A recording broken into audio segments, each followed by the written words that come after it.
Assalamualaikum warahmatullahi wabarakatuh. Bersama saya Randi Setiawan.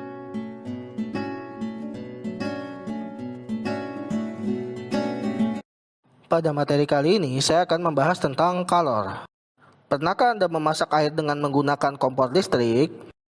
Kompor listrik itu mengubah energi listrik menjadi energi panas. Energi panas inilah yang dinamakan dengan kalor. Kalor dapat didefinisikan sebagai proses transfer energi dari suatu zat ke zat lainnya dengan diikuti oleh perubahan temperatur dan dapat dinyatakan sebagai berikut. Contoh soal pertama.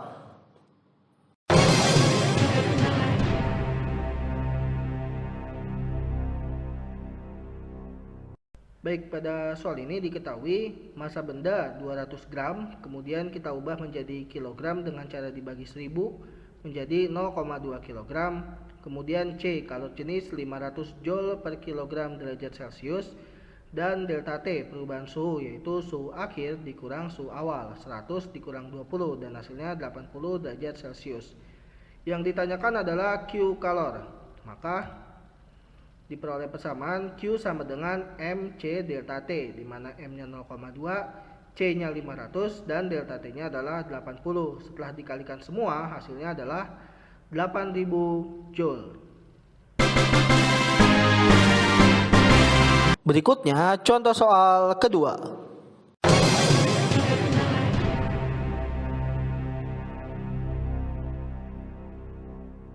Baik, dari soal ini diketahui masanya sama dengan 100 gram. Untuk soal ini, massa tidak diubah menjadi kilogram karena di sini menyesuaikan dengan satuan kalor jenis dan kalor leburnya yaitu kalori per gram derajat Celcius. Maka dari itu masanya kita biarkan saja tetap 100 gram.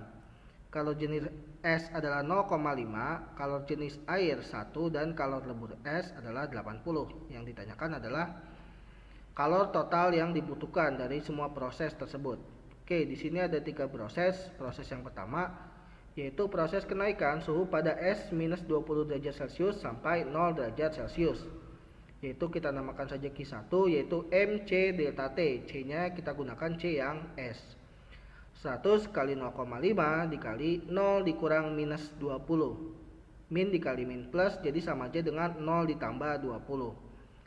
100 kali 0,5 yaitu 50 dan 0 dikurang minus 20 hasilnya 20 dan 50 kali 20 sama dengan 1000 kal atau kalori. Berikutnya proses melebur es menjadi air yaitu Q2 kita namakan. M dikali kalor lebur es, jadi tinggal dikali aja 100 dikali 80 dan hasilnya 8000 kalori. Berikutnya proses kenaikan suhu pada air 0 derajat Celcius sampai 40 derajat Celcius. Kita namakan proses ini dengan Q3 yaitu M dikali C dikali delta T. C-nya yang kita gunakan adalah C air, kalor jenis air.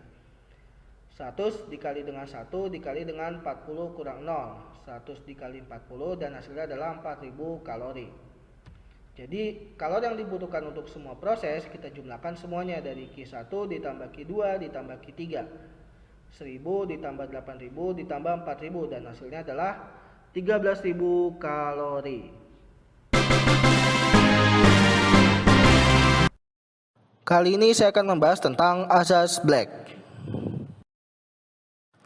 Pernahkah kalian membuat teh manis dan terlalu panas? Untuk mendinginkannya, kalian tambahkan es ke dalam teh tersebut. Yang penting rasanya mantap, gurih, menyegarkan. Setiap dua benda atau lebih dengan suhu yang berbeda dicampurkan, maka benda yang bersuhu lebih tinggi akan melepaskan kalornya. Sedangkan benda yang bersuhu lebih rendah akan menyerap kalor sehingga mencapai keseimbangan yaitu suhunya sama.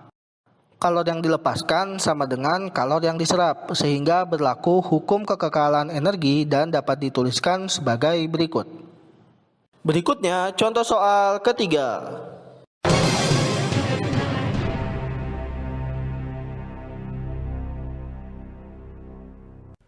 Baik, pada soal ini kita menggunakan asas black, yaitu Q lepas sama dengan Q terima. Pertanyaannya, mana yang melepas dan mana yang menerima? Di sini yang melepas adalah yang suhunya tinggi, sedangkan yang menerima adalah yang suhunya rendah. Nah, di sini berarti yang melepas yang suhunya 100 derajat Celcius atau 50 gram air, dan yang menerima adalah 0 derajat Celcius atau 75 gram air. Dan didapatkan persamaan berikut. Q lepas sama dengan Q terima, MC delta T, MC delta T. Di sini C-nya kalor jenisnya sama dengan 1. Sama di soal sebelumnya. C-nya juga sama dengan 1 karena bedanya sama-sama air. Jadi ya anggap aja 1 lah. Kita masukin angkanya 50 kali 1 kali 100 min T, dan berikutnya 75 kali 1 dikali T min 0. Kenapa dibuat seperti ini? Karena suhunya antara 0 sampai dengan 100. Artinya di bawah 100 dan di atas 0. Jadi makanya T-nya dibuat seperti ini.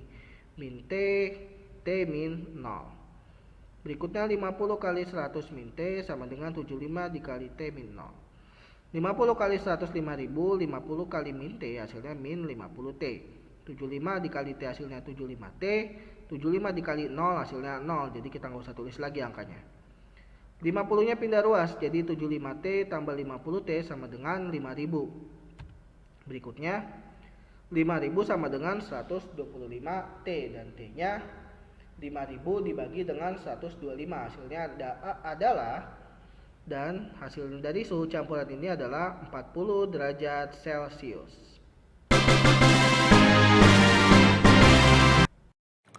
Berikutnya saya akan membahas tentang perpindahan kalor. Pada saat ini dikenal ada 3 jenis perpindahan kalor, yaitu konduksi, konveksi, dan radiasi.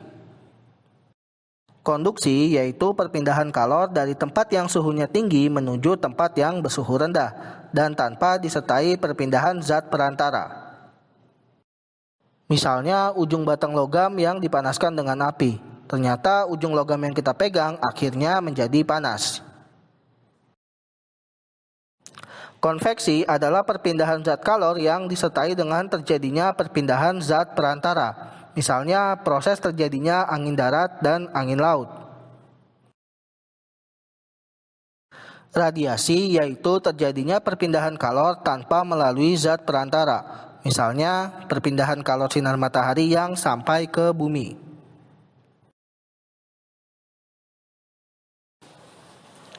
Terima kasih sudah menonton videonya. Like jika kalian suka, komen untuk memberikan saran, serta subscribe agar saya makin semangat bikin videonya. Sekian, wassalamualaikum warahmatullahi wabarakatuh.